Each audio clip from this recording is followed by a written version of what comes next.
entrando no capítulo 12 de Romanos, Paulo passa 11 capítulos, até o capítulo 11 de Romanos, falando sobre essa misericórdia de Deus nas nossas vidas. Ele passa mostrando todas as coisas boas, os benefícios que nós recebemos com a misericórdia de Deus quando nós estamos com Deus. E no capítulo 12 ele faz uma transição, ele passa da parte teórica do livro de Romanos para a parte prática. Vamos ler Romanos 12, do 1 ao 8. Portanto, irmãos, rogo-lhes pelas misericórdias de Deus que se ofereçam como sacrifício santo e agradável a Deus. Este é o culto racional de vocês. Não se amoldem ao padrão deste mundo, mas transformem-se pela renovação da sua mente, para que sejam capazes de experimentar e comprovar a boa, agradável e perfeita vontade de Deus. Por isso, pela graça que me foi dada, digo a todos vocês: ninguém tenha de si mesmo um conceito mais elevado do que se deve ter, mas ao contrário, tenha um conceito equilibrado, de acordo com a medida da fé que Deus lhe concedeu. Assim como cada um de nós tem um corpo com muitos membros, e esses membros não exercem todas as funções, assim também em Cristo nós, que somos muitos, formamos um corpo, e cada membro está ligado a todos os outros. Temos diferentes dons, de acordo com a graça que nos foi dada. Se alguém tem o dom de profetizar, use-o na proporção da sua fé. Se o seu dom é servir, sirva. Se é ensinar, ensine. Se é dar ânimo, que assim o faça. Se é contribuir, que contribua generosamente. Se é exercer liderança, que exerça com zelo. Se é mostrar misericórdia, que faça com alegria. Em Lamentações 3, 22 e 23, é um versículo muito famoso e que eu acho que a gente recita ele pelo menos umas 3 vezes durante a semana. Diz: graças ao grande amor do Senhor é que não somos consumidos, pois as suas misericórdias são inesgotáveis, renovam-se a cada manhã. Grande é a tua fidelidade. Todo mundo acho que aqui acorda e fala: obrigado, Deus, porque as suas misericórdias se renovam a cada manhã. Mas o que Paulo começa aqui, ele começa falando, é interessante isso, porque logo no começo do versículo ele fala: portanto, irmãos, rogo-lhes pela misericórdia. O que ele quer dizer, na verdade, é assim: olha, por tudo isso que eu acabei de falar, por todas essas coisas boas que estão acontecendo com vocês, por vocês estarem em Cristo, a vida de vocês precisa ser assim. Aí ele começa a dar a parte prática do livro de Romanos. E ele começa dizendo que nós precisamos ter atitudes como gratidão a Deus por todas as misericórdias que Ele tem nos dado. Um resumo do que ele falou é mais ou menos assim: que a misericórdia de Deus a nós pecadores foi dando o seu Filho para morrer no nosso lugar, justificando-nos graciosamente pela fé, enviando-nos o seu Espírito e tornando-nos seus filhos. Isso é um resumo do que Paulo falou e também é um resumo do Evangelho. Foi isso que aconteceu, Jesus morrendo por nós, nos dando a oportunidade de nos tornar seus filhos. Por causa disso que Paulo falou, é por isso que nós precisamos ter algumas atitudes, como gratidão a Deus.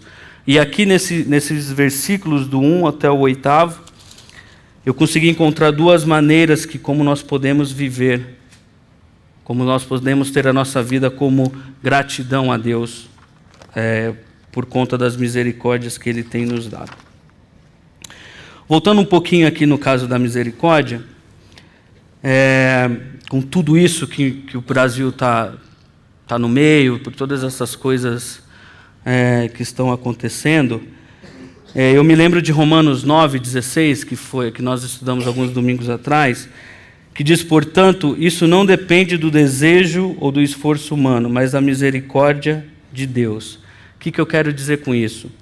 Isso não depende do desejo, não é o nosso desejo, não é da nossa natureza fazer o bem. Isso não é um desejo que parte do nosso coração, porque nós somos pecadores. Então, eu não conseguiria, por vontade própria, por vontade minha, me achegar até Deus. do que eu escolho Deus é mentira. Nós fomos escolhidos por Deus. Nós não temos nem a capacidade de poder escolher Deus, porque nós somos pecadores, nós temos a corrupção dentro de nós. Então Deus nos escolhe com a sua misericórdia. O primeiro ato de misericórdia de Deus é nos escolher a Ele. Então isso já mostra que nós somos totalmente dependentes de Deus. Um outro aspecto aqui de Romanos 9,16 é que não é nem pelo nosso esforço humano que a gente tem o direito à salvação. Pô, é legal ir para o Líbano cuidando das crianças, é muito bacana. Mas se eu não tiver a intenção certa no meu coração, pensando que eu vou fazer isso porque eu vou ficar bem com Deus, e Deus vai, olha, que filhinho legal, parabéns para você. Se isso for o desejo do meu coração, isso é errado. Se isso for a intenção do meu coração, é errado. Porque eu não consigo obter salvação ou alguma coisa assim pelo meu esforço. O esforço foi feito por Jesus e ponto. Então nós precisamos entender que não é o meu desejo e muito menos o que eu faço que me dá direito à salvação. Mas o que me dá direito à salvação foi pelo que Jesus fez por mim. Por que eu estou falando isso? Porque imagina você, se a gente está sentado prestando atenção no culto e de repente entra pelo corredor algum desses caras do frigorífico ou dessas construtoras. Qual seria o nosso primeiro pensamento com esses caras também? Será que nós mataríamos ou será que nós teríamos misericórdia? Porque quando a gente entende que eu dependo de Deus, que eu sou salvo apenas pelo sacrifício de Jesus, eu preciso entender que esses caras também merecem isso. Jesus morreu por todos eles. Eu não sou melhor que ninguém. Do mesmo jeito que eu tenho os meus pecados, ele tem os deles. E aí a gente pergunta, mas qual que é a nossa diferença então entre a gente que está aqui e eles que estão lá? Você fala, o pecado? Nosso pecado é diferente? Mas onde está na Bíblia a classificação dos pecados? Os rankings. Jesus fala assim, adultério, nota 10. É coisa de samba, não é? Essa parada, essa coisa de querer ranquear os pecados é coisa nossa. A gente quer ranquear como se ranqueia um campeonato de futebol. Se você tem 3 mundiais, você está aqui, você é o campeãozão, você é o melhor. Se você tem 2, você está um pouquinho mais embaixo. Aí começa o pecado, começa a vir, porque você tem 2 mundiais com 1 Libertadores. Ninguém entende isso, é o pecado. Agora piora porque você não tem nenhum mundial. Aí esse é o pecado, já está corrompido, já era. É brincadeira, mas é verdade. A gente ranqueia os pecados. Nossa, você viu? Aquele cara traiu a esposa. Nossa. Mas eu falo mal da minha vizinha. Qual que é a diferença? Sabe uma diferença que eu consigo encontrar? É que os pecados daqueles caras, pelo menos esses, foram descobertos. Os nossos não. O nosso eu mantenho escondidinho aqui dentro. Porque se a minha máscara de santo, de super-homem cair, minha imagem já era. O que eu tenho já era. Então, essa é a única diferença. E deixa eu falar um negócio aqui que eu lembrei agora.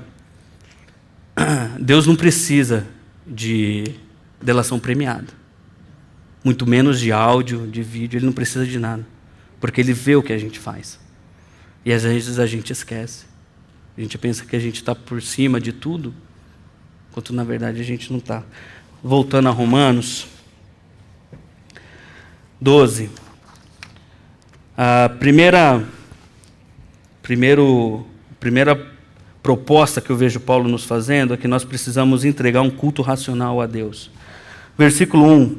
Portanto, irmãos, rogo-lhes pela misericórdias de Deus que se oferecem em sacrifício vivo, santo e agradável. Este é o culto racional ou, em algumas versões, espiritual de vocês. Essa palavra traduzida como espiritual, no original, no grego, é a única parte teológica, viu, Nomoto, que eu vou usar aqui.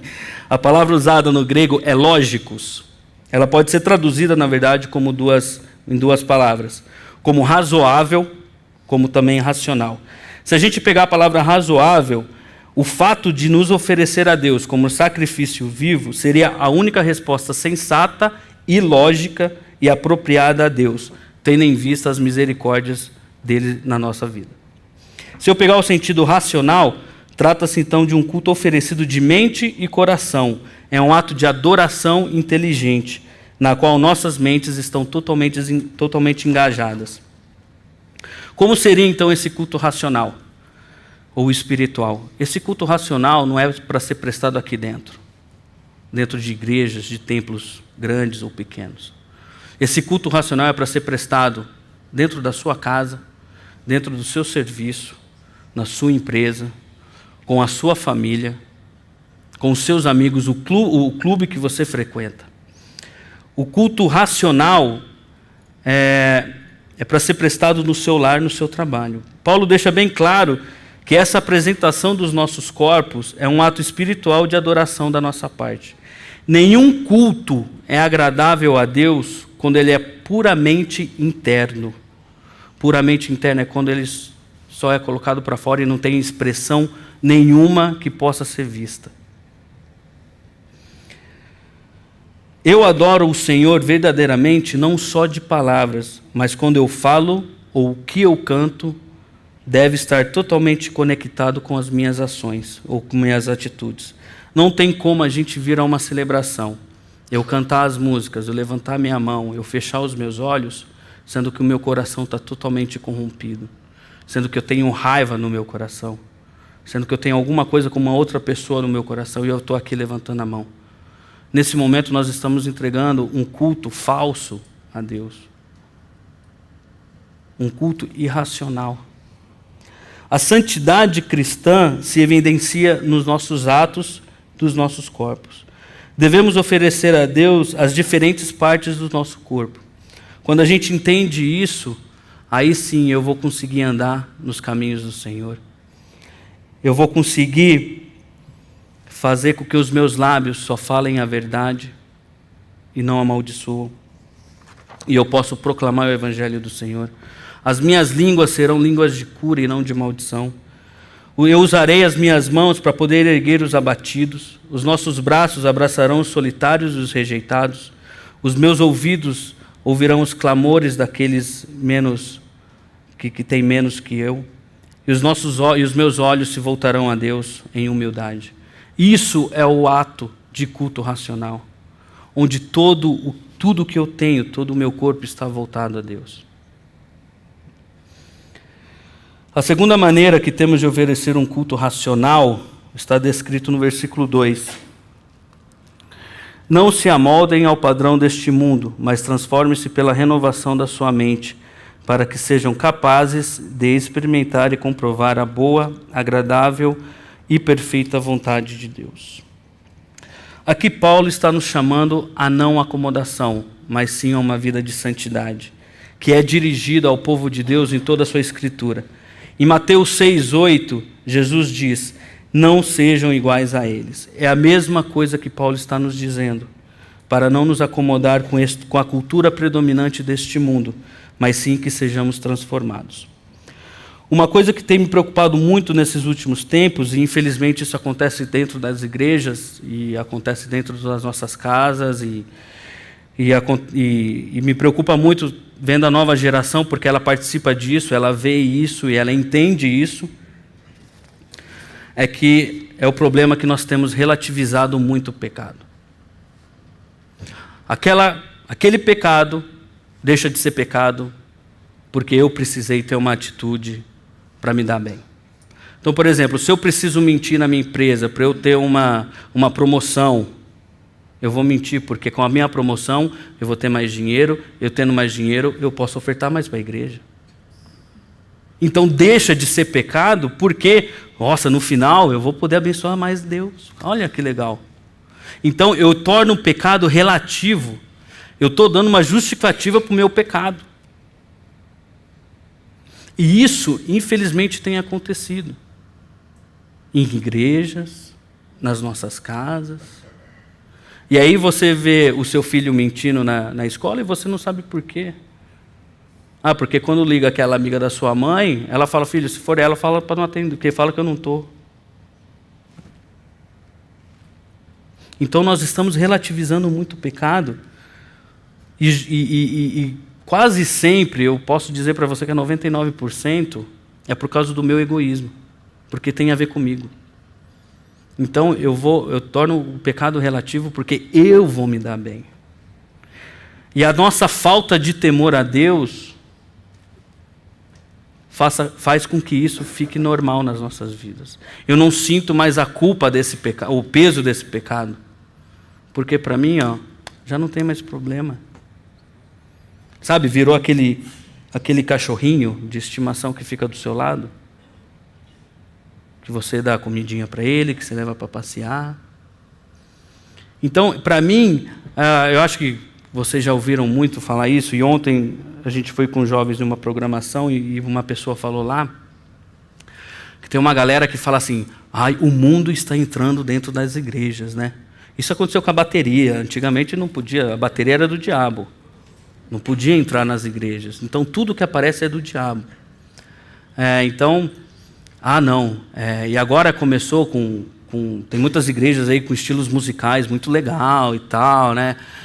Porque é o mundo lá fora que está entrando aqui dentro da igreja, e isso não pode, não sei o quê, aí você não pode tocar uma música bacana, pá.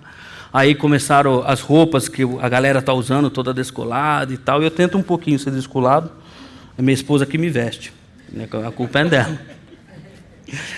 E aí, porque tatuagem, piercing, é o mundo entrando dentro do pecado. E quando eu vejo Paulo, e Paulo não está falando nada disso, quando é entregar o meu corpo a Deus como sacrifício, não está falando de aparência. Não está falando nada disso. Só que a gente deixa o mundo, sim, o pecado entrar dentro das igrejas quando eu relativizo o meu pecado. Quando é normal eu sair daqui depois de uma celebração e falar mal do Nomoto que tocou bateria, do Dario que ministrou louvor muito bem aqui. Isso para mim torna normal, porque não é mais pecado. E é aí que o mundo entra dentro das igrejas. E é aí que o pecado está instalado dentro da igreja, dentro da sua casa, porque a gente relativiza esse pecado. Pensa na bagunça que a gente está se metendo. Um outro pensamento que a gente tem é por que a gente faz isso? É porque a gente nunca se lembra que Deus está olhando para a gente. A gente só se volta para Deus em um caso mais de necessidade. E não nunca em um momento desse. Quando eu preciso tomar uma decisão e eu tomo uma decisão errada, pensando no meu bem, eu não lembro depois. Eu lembro depois, quando alguma consequência disso tudo acontece, você fala, pô, Deus, preciso da sua misericórdia. Mas antes, a gente não lembra Deus, porque nós não temos mais temor a Ele. É impressionante também como a gente precisa de modelos para seguir. A gente precisa ter alguém que a gente olha e fala, pô, eu quero ser que nem esse cara. Eu, quando era bem pequeno, eu queria ser igual o Zete, jogador de São Paulo, goleiro. Depois eu queria ser que nem o Rogério Ceni. Hoje eu não quero ser muito, porque ele é muito arrogante. Mas eu queria ser o cara. Eu pedia... Era a coisa mais fácil me dar presente de aniversário. Era alguma coisa do São Paulo, do goleiro, que, nossa, estava suavão, demais. E hoje a gente precisa ter alguém para seguir. Se a gente olhar um pouco para a nova geração, isso é demais. Isso é incrível. É pôster do Justin Bieber, eu quero ser que nem a Selena Gomez, sei lá quem. Eu não sei o nome desses caras todos aí. Mas a gente busca um modelo para seguir. Isso é normal nessa nova geração, porque para eles serem aceitos, para eles serem igual o cara mais popular da escola, eles fumam o primeiro cigarro de maconha, eles cheiram a primeira carreira de cocaína, eles se envolvem sexualmente antes da hora, porque precisa, é o alvo. Enquanto Paulo está falando aqui, que nós temos apenas 2 modelos para seguir. Ou a gente segue o modelo do mundo, que é destrutivo, ou a gente segue a vontade a gente segue o modelo da vontade de Deus.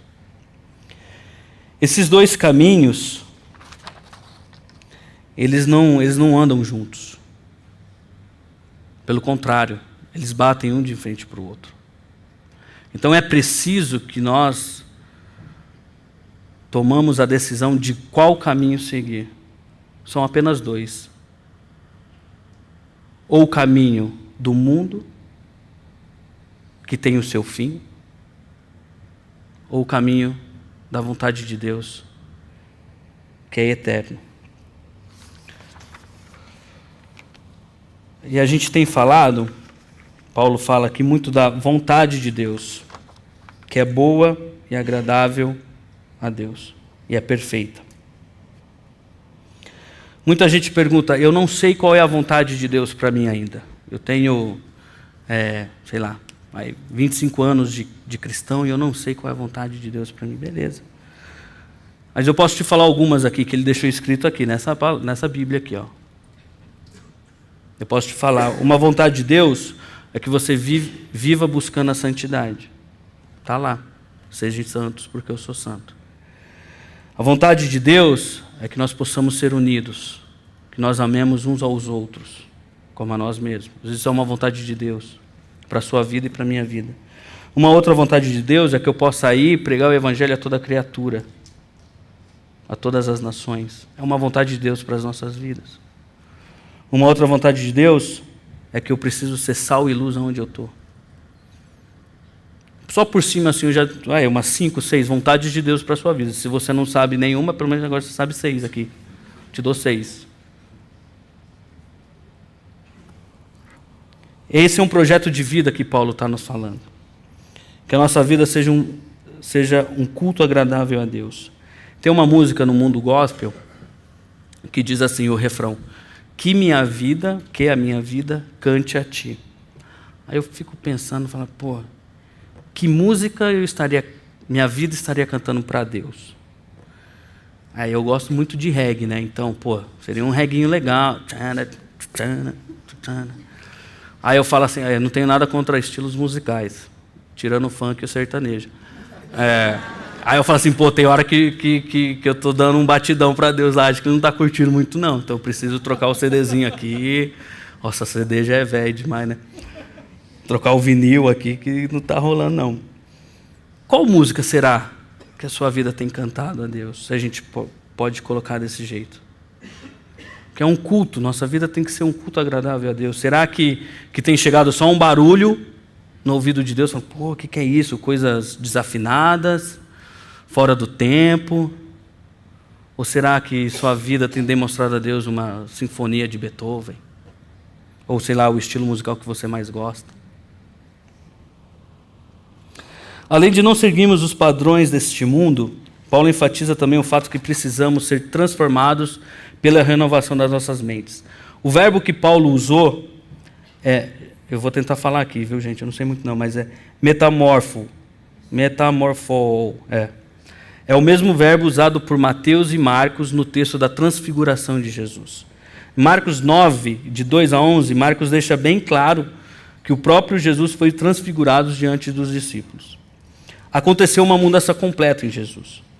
E é essa transformação completa que Paulo está sugerindo em Romanos 12, 2, que também é sugerida por Paulo em 2 Coríntios 3, 18. É uma transformação de caráter, de conduta, que não tem nada a ver com a postura do mundo, mas tem tudo a ver com a imagem de Jesus Cristo. Este mundo e a vontade de Deus são totalmente incompatíveis. E como acontece essa transformação?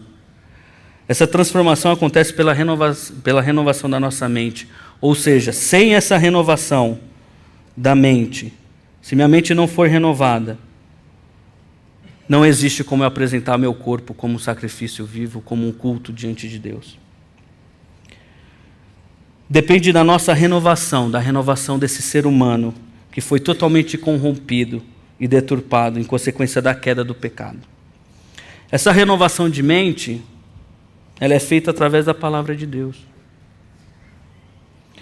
É a Bíblia que atua como revelação objetiva de Deus nas nossas vidas. A transformação moral do cristão, ela é primeiro a transformação da nossa mente, que é renovada pela palavra e pelo Espírito de Deus. E depois nós nos tornamos aptos para discernir e desejar a vontade de Deus, que é boa, agradável e perfeita. Quanto tempo temos gastado na meditação da palavra? Josué 1,8 está escrito: não deixe de falar as palavras deste livro, da lei, e de meditar nelas de dia e de noite, para que você cumpra fielmente tudo que nele está escrito. Só então os seus caminhos prosperarão e você será bem-sucedido. A segunda parte da proposta de Paulo para nós, de como nós podemos ter uma vida como gratidão a Deus, está a partir do versículo 3 ao 8. Eu vou ler de novo. Por isso, pela graça que me foi dada, digo a todos vocês, ninguém tenha de si o mesmo conceito mais elevado do que deve ter, mas ao contrário, tenha um conceito equilibrado de acordo com a medida da fé que Deus lhe concedeu. Assim como cada um de nós tem um corpo com muitos membros e esses membros não exercem todas as mesmas funções, assim também em Cristo nós, que somos muitos, formamos um corpo e cada membro está ligado a todos os outros. Temos diferentes dons de acordo com a graça que nos foi dada. Se alguém tem o dom de profetizar, use-o na proporção da sua fé. Se o seu dom é servir, sirva. Se é ensinar, ensine. Se é dar ânimo, que assim faça. Se é contribuir, que contribua generosamente. Se é exercer liderança, que a exerça com zelo. Se é mostrar misericórdia, que faça com alegria. Assim como hoje, também acontecia no tempo de Paulo, existe uma necessidade de que eu preciso ser mais do que a outra pessoa. Eu nunca estou satisfeito com o que eu tenho, eu sempre preciso de mais. Eu tenho que ser o melhor, eu não posso nunca ficar em segundo lugar. Então, isso acontece desde o tempo de Paulo e acontece aqui também. Sempre nós precisamos ter alguma coisa melhor. Se amanhã lança o iPhone 10, meu iPhone 7 hoje já não presta para nada. Eu preciso ter o iPhone 10. Se lançou uma televisão 150 polegadas, nem sei se existe, 150 polegadas, 10K, 33D. A minha televisão, que é de 100 polegadas, 4D, para tela curvinha, já não presta para nada, eu preciso. A gente precisa sempre ter mais, sempre ser o melhor. Eu tenho um amigo, eu não vou citar o nome, esse cara, ele sempre precisa ser ou ter alguma coisa melhor que todo mundo. Ele não pode ficar em segundo lugar. A gente estava sentado em uma roda, e já há algum tempo, já fazem alguns anos, então só que eu vou colocar em coisas de hoje para ficar mais fácil. Um amigo nosso chegou e falou, nossa, cara, consegui comprar um iPhone 7. Cara, trabalhei 5 anos sem gastar nada e comprei o telefone 10 vezes. E todo mundo, pô, cara, beleza, a gente conhecia o cara, sabe a situação dele e tal. Pô, que maravilha e tal, não sei o quê. E esse cara estava na roda. Falou, cara, vocês não vão acreditar o que aconteceu comigo. Aí todo mundo já olhou um para o outro, falou, lembra do, acho que Castelo Rá-Tim-Bum, senta aqui na minha história? Foi isso daí. Aí o cara começou a falar, então, lá em casa, os celulares, tudo dá conta da empresa do meu pai, né? Então, o cara tinha uns 4 irmãos, e a mãe, o pai, mais a empresa. Então, acho que a conta que vem muito alta, e a gente deve ser um dos que gasta mais lá naquela empresa, e você não sabe o que aconteceu. Os caras não mandaram o iPhone 10 para a gente testar e para ver se estava bom? E para reclamar se tinha alguma coisa errada? Eu olhei, pô, que iPhone 10, cara? Não, tô falando, cara. E o cara não tinha nem iPhone 3 na época, ele tinha, sei lá, um poisézinho. Como que você tem um poisézinho e os caras te mandam o iPhone 10 para o seu pai testar, para sua família testar? Mas ele sempre precisava ter um negócio assim. Se você chegava e falava, tô indo amanhã para o Rio de Janeiro de avião. Ele fala, cara, você não sabe que o meu pai inventou a Embraer? Foi meu pai lá, que estava lá. Foi. E ele quer comprovar, cara, ele quer comprovar. Então, assim, qualquer coisa que a gente fosse conversar, e se ele estivesse na roda, eu falo, pô, não vou nem falar, cara. Pô, consegui comprar um tênis aqui, ele vai falar que tem 3 desse. Então, a gente sempre precisa ser melhor que o outro. E Paulo faz esse alerta, de não querermos ser maior do que os outros, mas também de não ser menor, e muito menos ser aquela pessoa. Paulo fala para que nós precisamos ser o que Deus nos deu. Nós temos a fé de acordo com o que Deus nos deu, o que nos foi dado. Então não precisamos ter esse sentimento de inferioridade. Pô, você viu aquele cara levanta a mão, 5 cai. Aquele cara não sei o que, sabe? Vai ver o desodorante do maluco. Não passou. E a gente fica olhando o que o cara faz, e o cara faz apelo, 5 se converte, quando você vai falar, nem seu pai se converte. E tal. Paulo faz esse alerta, não queiram ser mais do que os outros, mas também não queiram ser menor do que os outros. O que nós temos foi Deus que nos deu, e basta. Não queira ser mais, não queira ser menos, também não queira ser igual ou aquela pessoa. Estou acabando, gente. Então agora, com as nossas mentes renovadas, nós precisamos retornar o princípio que opera também na Trindade, de sermos apenas uma unidade, mesmo sendo muito e diversos, mas temos comum na unidade. O pensamento que agrega essa comunhão e o pensamento de que Deus nos convocou e repartiu sobre nós, por sua graça, é a medida que foi necessária para cada um de nós.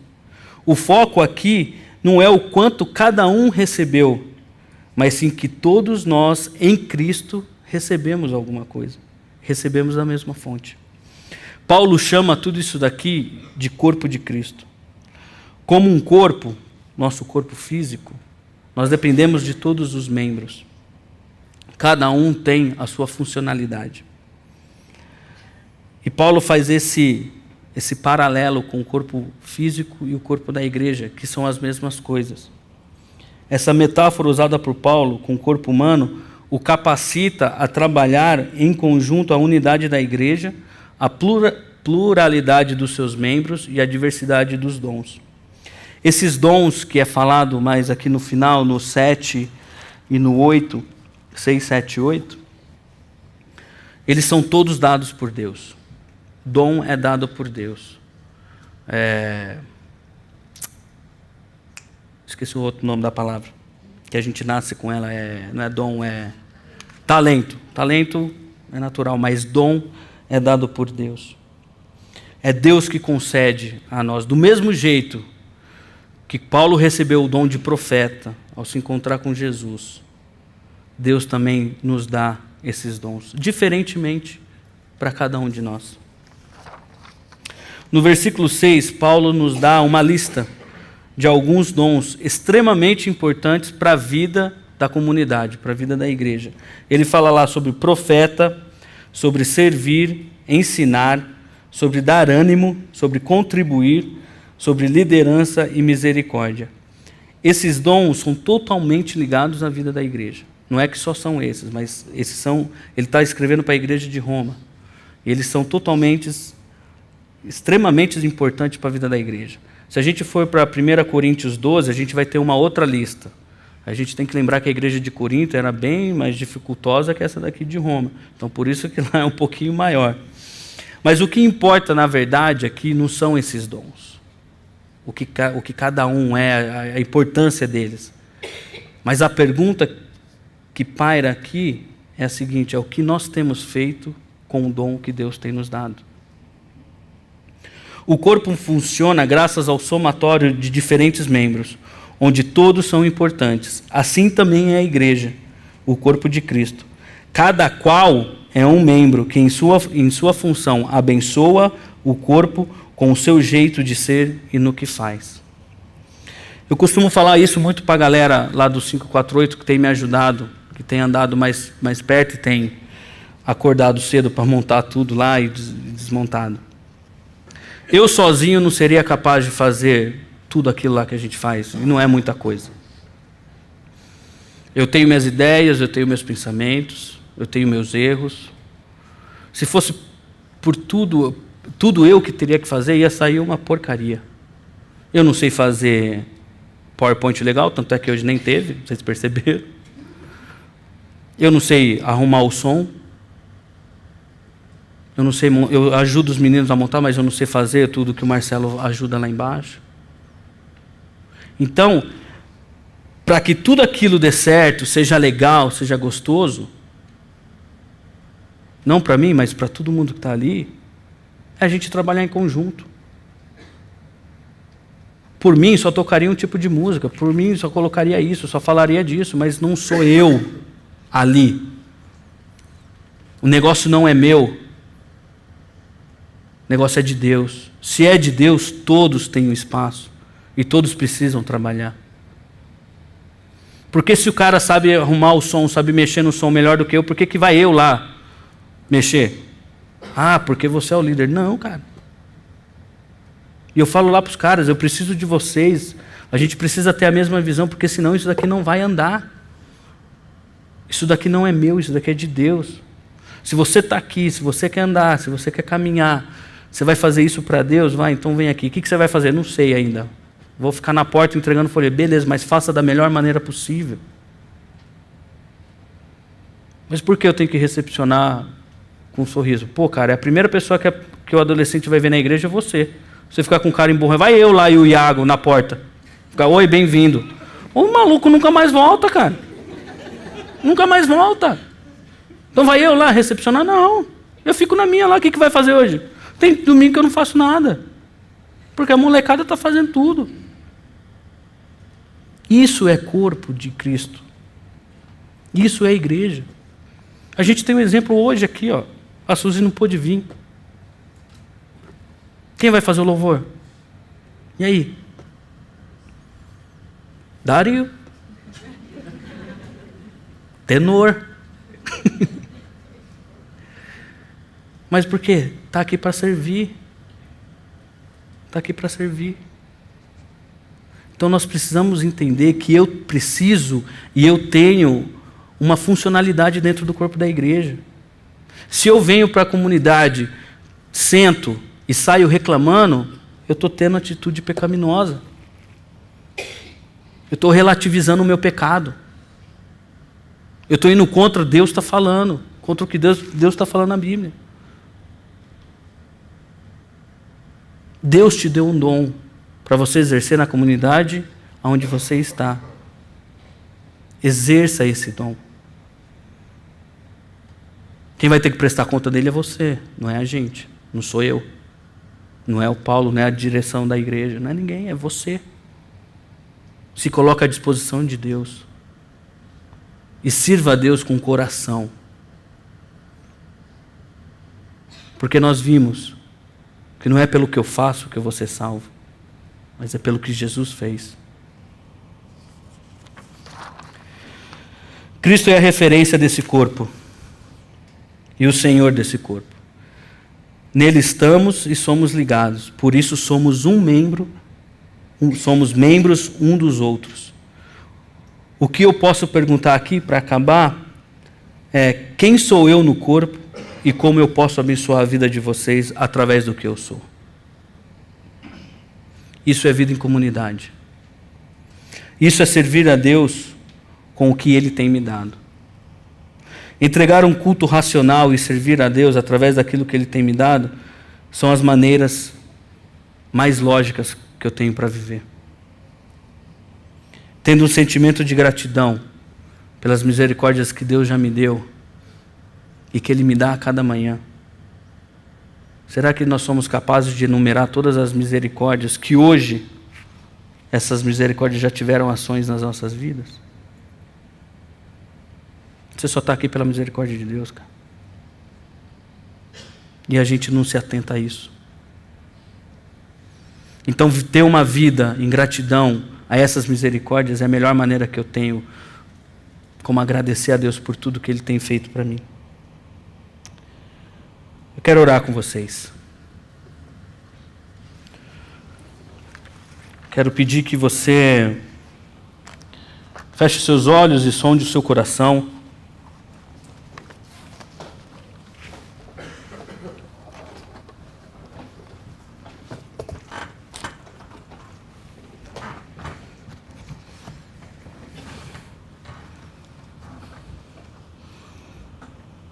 E deixa o Espírito Santo de Deus ministrar na sua vida. Eu tenho certeza que essa série de Romanos tem causado muitas coisas nas nossas vidas. Pelo menos na minha vida tem causado muitas transformações. Com certeza, eu falo isso sem temor algum, nossa comunidade não será a mesma depois dessa série de Romanos. Agora a gente precisa pôr na prática tudo que a gente tem aprendido. Tudo que a gente tem ouvido. Tudo aquilo que o Espírito Santo de Deus tem incomodado a sua vida. Não perca tempo. Se coloque na mão de Deus. Use os dons que Deus tem te dado. Santo Espírito de Deus,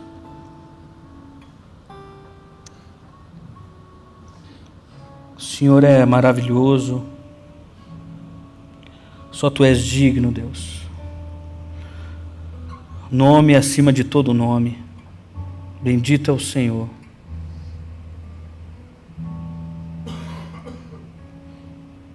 Ah, Deus, como poderemos ser gratos a Ti por todas essas misericórdias que o Senhor tem nos dado?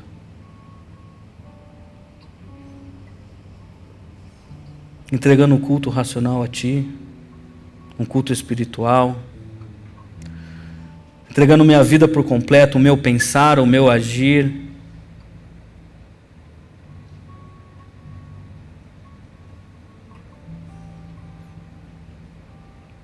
entregando minha vida, colocando-me diante do Senhor e deixando com que o Senhor faça a Sua vontade nela, que é boa, perfeita e agradável. Nos ensine a viver, Deus, buscando essa Sua vontade. Que nós possamos meditar na Tua palavra, Pai. Para que essa renovação de mente seja contínua, diária nas nossas vidas. E assim, Deus, temos a oportunidade de Te entregar um culto que agrade ao Senhor. Abençoe a vida de cada um, Pai. Sei que o Senhor tem dado dons à vida deles.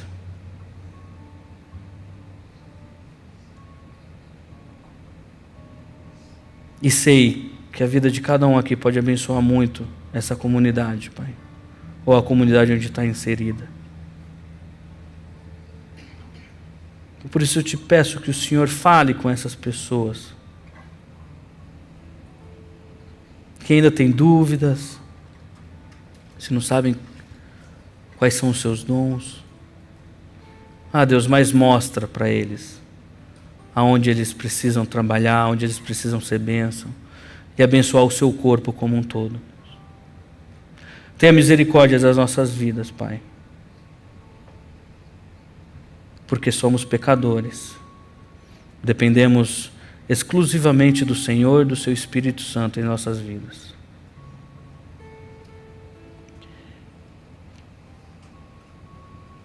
E que nós somos o que somos, porque foi o Senhor que nos fez, foi o Senhor que nos deu o que temos.